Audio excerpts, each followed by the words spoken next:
what I'm doing, is it interesting? Yes. Yeah, good stuff.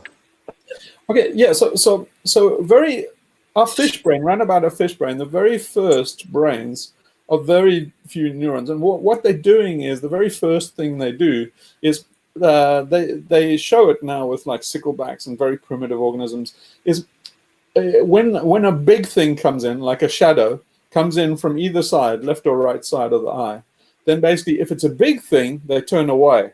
And then if it's a small thing, they turn towards it, because they basically think it's a threat or food. And that's basically all from there on out. That's all a brain is for, is basically saying, is it food or is it something? So it's fight or flight, you know. But so, and then it gets more complicated. Once you got that, then it basically has pattern, and you get signals, and you can start sexual selection, and all this kind of deal. But when it's starting out, it's just a basic binary thing: is this going to eat me, or can I eat it? And then they can show that very well.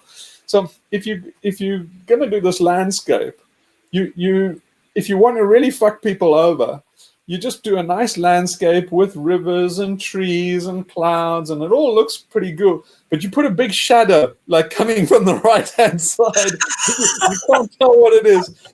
People will be very, very disturbed. And they won't be able to tell you why. And the same also goes if you do kind of like a kind of neutral picture. It looks kind of safe. There are no threats around, and you put a little morsel in there. Just put a little plate of food or some shit that you could eat. Just put a tiny little candy or a little cake that's clearly visible as something yummy, and you just put that off to the right, and then people will like, yeah, weird, but it kind of does something for me. You put a blank field, right, and you just have something that looks like, but not too big, not like one of these Holbein paintings where they have all the, all those guys. Those guys had they suffered from famines, so basically loads of food on a thing was anybody that suffered from a famine. It's a supernormal stimulus. So they're basically supernormal stimulus is another topic. That's another thing where this is coming from. And in fact, I'm doing that in my next Darwin video about supernormal stimulus. But it means that if you, have an instinct, if you artificially enhance that the stimulus, you get an abnormal response, a hyper response. And so in general, the stimulus and the responses impedance match with each other, but if you artificially, like the Coke ad is artificially stimulating your limbic system. It's stimulating your reptilian brain. In fact, the guys at the Coke company know that. So if you see all the Coke ads, depending on which country you're in, if you're on a left brain country, kind of alien cortex country, then they tone it down a bit. But if you go to like an African country, or like here I'm in Greece, it's basically then they graphically basically almost obscene. So you have the girl with a Coke bottle, obviously like blowjob, or they have with their legs either side of the Coke bottle. It's just outrageous shit. But all they're doing is stimulating your reptilian brain, and saying you're basically say, ooh, and it's a hyper stimulus. It's basically the woman's legs are all more sexy than you're gonna find in the street, and the Coke bottle is all curvy, and they did this very left brain and cerebral when they constructed all of this stuff. So they know exactly what they're doing, but what they're doing is, as an artist, you can do the same trick. You can do, very voluptuous kind of Venus of Willendorf, the very first bit of statue that anybody's ever found. It's 30,000 years ago, and it's a hypernormal stimulus. Basically, it's a woman with, she has no eyes or head, basically. Anything that distracts you from her huge and detailed, breasts and vagina and stuff. And she's got no feet, because it's like both of those are kind of a distraction from the hypernormal stimulus of her body, like very voluptuous body. So then you can, going back to the picture we're doing here, doing this landscape, you can do all these things. You can talk to the fish brain, and once you know it, you can talk to the reptilian brain. Another good thing for the reptilian brain, if you do a landscape, is you don't do any hedges or anything close by that something could leap out. If you really want to disturb people, do a little, a bit of foliage on the right that has a whole lot of things that could look like a cat's face or something, particularly a leopard or something like that. And you're like, people go, yeah, it's nice picture, but I don't know. They're not going to buy it and put it up on their wall. And then it goes like the mammalian brain is, if you do a little nest and you do like, little puppies and stuff off to the left, you like nailed the mammalian brain. And then the primate brain, you can also, because the primate's big enemy is like an eagle and a leopard, so you can basically make sure there are no birds in the sky, or if there are, basically, or you can pipe bird music, tweet, tweet, tweet, tweet, and it's all very wind chimes, and it's all very relaxing for the primate brain. And also, if you stick a tree that, pretty close by, that has a clear field, so that basically you can see there's no predators coming. But if there were, you could easily climb that tree. So you do a very climbable tree close by, and everybody will love that landscape. That's pretty good. Yeah, so they've actually tested. I think the guys at Oxford University, they don't have the conception of the layered brain like I do, but they know all the stuff, like at least as far as the primate brain. They've looked at pictures, and they've actually proved that it's quite theoretically quite well that that's what people are doing. But the same goes for that's if you want to do a nice landscape that's tranquil and makes everybody feel good. And then for the alien cortex, you put in, it's kind of sunsetty with nice colors and sunset, and alien cortex will love it. So that's the secret. Send all your all the proceeds to me. But that's how you do a real tranquil one. And if you want to do then stimulate and just do the opposite. You can do it like Hieronymus Bosch and stuff like that. You can, pick out all these threats, particularly teeth and things that gobble you, and then people will be rather fascinated. But it's very basic stuff that you can all intellectualize and get in your alien cortex. So your alien cortex can know the trick and see on each one. But again, you're doing the mirror, so it's well worthwhile doing. But I wouldn't say it wasn't a good exercise to do a landscape and see how it makes people feel and stuff. But you can do like Singer Sargent. He did all these kind of things. And you do like a table, and it's set for two people. It's outside in a little pergola with a little bit of dappled sun and a glass of wine there and stuff. And it's just set up for two people to come and sit down and eat. And then that very, very popular picture, because it's homely, so it talks to the mammalian brain, and it says it's safe. It's in a garden wall, and basically you know that you're not under threat from. So the mammalian brain likes it. Primate brain says they're two people. It's built for company. It's just demanding that two people come down there and sit and eat. And so the primate brain sees that as drawing for company. And then the food and everything on the table is reptilian brain and stuff like that. It's very easy to decompose, a picture into the signals to each one of the layered brain. Well, it's useful exercise for your alien cortex. I don't think it does anything for the others. That's pretty interesting. That's really cool. And when you're talking about advertising, it had me thinking. I'm like, okay, so like advertising is probably a way for like the alien cortex to like troll the primitive brain, and then in a way, art is a way for the primitive brain to troll the alien cortex. It is. Like the cubists, when the cubists are making social statements, they're doing things like often putting cubes in and all these geometric structures that is saying the world is too full of geometric structures. So so I think one of the early guys, I think I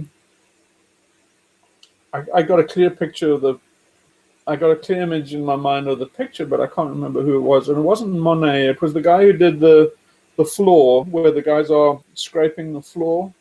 I can't remember who that was.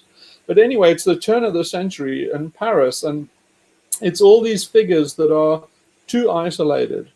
They're basically just, couples walking down these big boulevards, and it's kind of alienating, and that's, he did it on purpose.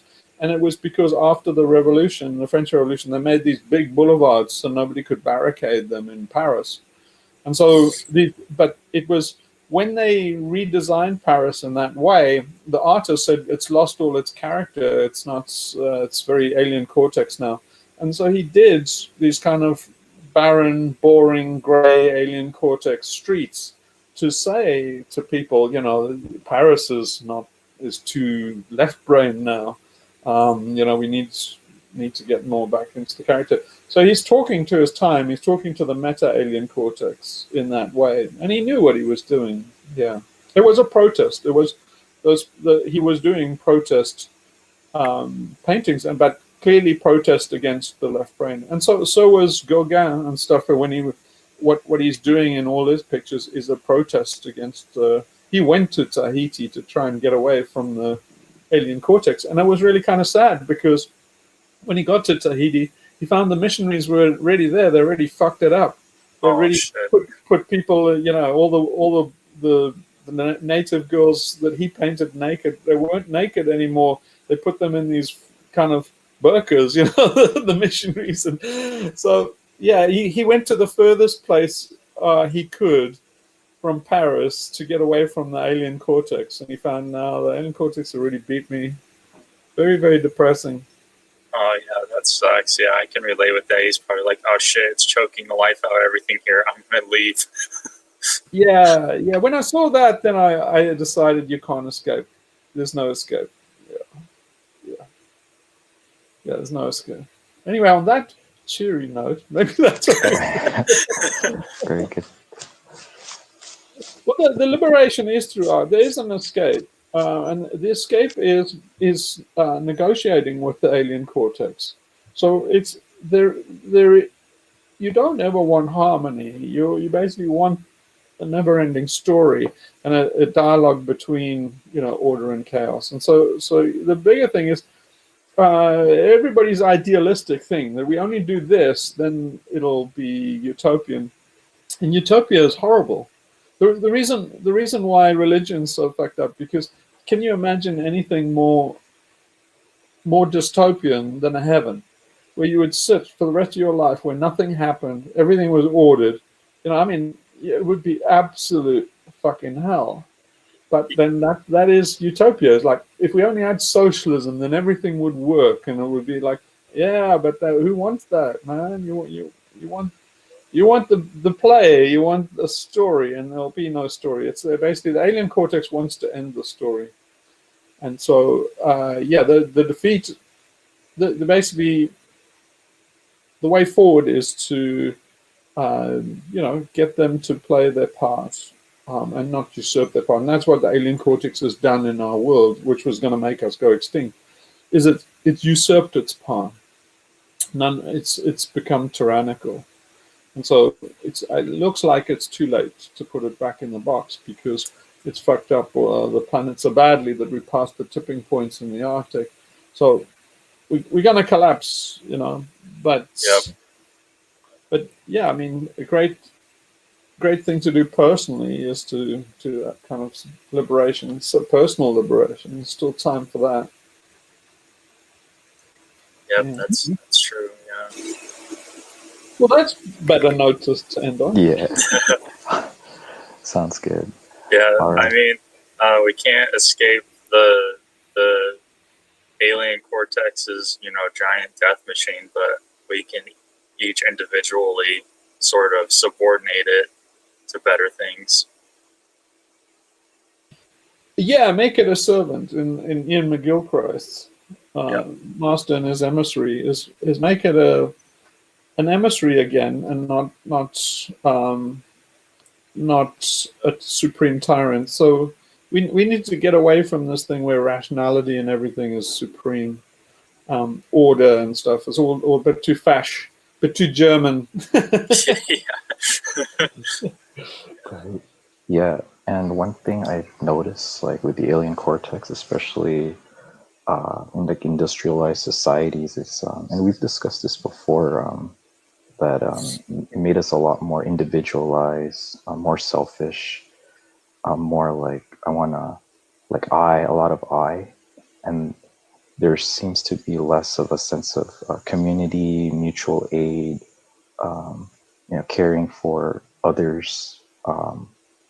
Especially one thing I noticed is like the LA area, the homeless population continues to grow, and it's just, I think in a time of collapse, that's going to be one of the best assets is mutual aid, just because it's gonna hurt everyone, and being an individual lone wolf in that aspect of collapse is going to be harmful to people. So yeah, that's something I'm considering at this time. Yeah, it's not very resilient for everybody to be an individual. So yeah, collapse is basically collapse is reconnection. So I don't feel bad about collapse too. I post all these things on XRMed knowing that people are feeling awful, but on the inside, I feel like it's like everything this is doom and gloom. It's only doom and gloom if if you like I said, if you're a Roman, the fall of Rome is fucking awful. If you're a barbarian, it's like reintegration. We're gonna go. You see, they always say everything from the alien cortex perspective.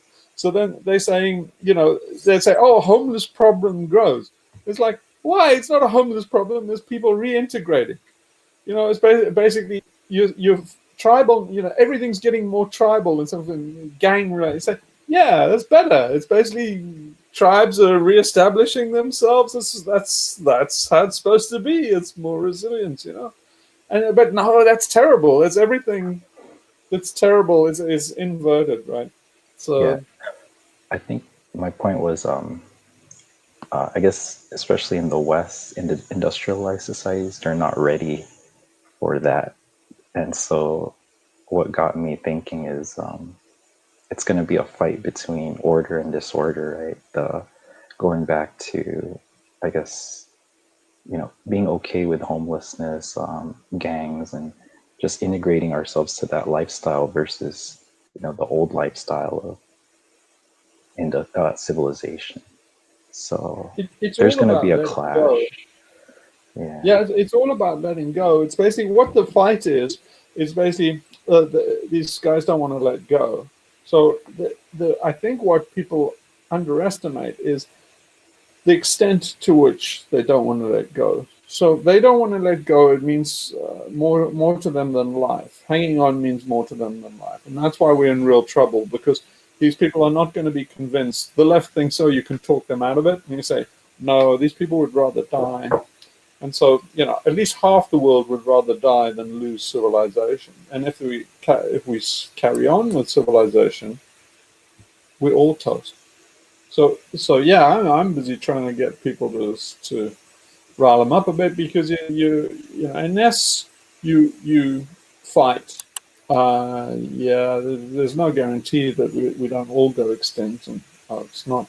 That's something I don't want to see. Yeah. But, Yep. All right. All right. Sounds good. Yeah. Yeah. So rejoice with the collapse. Yes. Yeah. Oh yeah. So I think you went over this already, but so like with Leonardo da Vinci and painting the Mona Lisa and all that. So like sort of channeling is channeling that like libidinal energy into art, like using the mirror. Is that like the same thing or? Yeah. It's Okay. It's a mirror, like just like reflecting on your life. Just thinking about your life is one mirror. But it's trying to get the alien cortex to see itself in a true light. So you have to think of it in terms of trying to speak the truth in art, not reflect a lie. So in other words, yeah. So you're trying. A good self-portrait is one that would. It was a good attempt to speak the truth, and in some ways, it's an attempt to see yourself as other people would see you. So if you can do, and it's one thing to actually have the skill to paint yourself, and then people can say, "Oh, that's a pretty good rendition of you." But it's another thing entirely to give the person recognize in yourself the person that other people see, because everybody knows, behind your back, everybody says blah blah about you. But if you can actually paint yourself as blah blah, that's a real level of insight. Yeah, you see, once you paint a picture like that, you're forced to move on. There's no going back. You see, the self-referential lie is just a perpetual cycle. It's just going to go round and round. It's just a fiction, and you can tell the same fiction again and again. And fictions almost demand that they perpetuate it that way. But if you really make an earnest attempt to paint yourself as other people see you, once you look at yourself in that picture, the moment you put down the brush, you're not that person anymore. Oh, what you're saying there sort of reminds me of the whole Joseph Campbell's hero journey, the inciting incident. Yes. Yeah. So, yeah. So anyway, I hope that covered a bit of art. Yeah. Holy shit, my mind is blown. Gotta do it again. Good. This part is blown. The alien cortex, hopefully. I think so. Yeah. Oh well, I hope it's not boring for people. Maybe we'll see. Yeah, we'll see. Hopefully, it'll be a good one again. Yeah. Another for sure. two-parter. Yeah, I had a good time for sure. Yeah. Well, So. To anybody that's watched this far into the video, then comment on it. Yeah, for sure. Please, yeah. Yeah, I mean, I don't leave very much comments on XR Med because the stuff, it's pretty self-explanatory. Yeah. Well, I think you had to get off, so. Oh yeah. He's coming back. Oh, we couldn't hear you. Oh, okay. I hit the wrong button. Whoops. All right. Anyway, we should probably round it off there. Yeah, we'll round it. Yeah, holy cow, that was pretty good. That was like a fast hour and a half. Yeah, well, yeah. So nice to see you guys. It's really great thing to do in lockdown. Yeah, for sure. I mean, it's a miracle for me to pry my freaking butt out of bed this early because I'm a night owl. I like being up during the night because it's quiet. Yeah, so. Yeah, getting only like 5 hours of sleep is pretty rough. You can go back to sleep now. That's all been hard. Yeah, exactly. Okay, well, maybe next Sunday then. Yeah, next Sunday. Yeah, for sure. Take care, everyone. Take care, everyone. Be safe. Take care, you too. Yeah, you too. Don't get the lurgy. Don't get the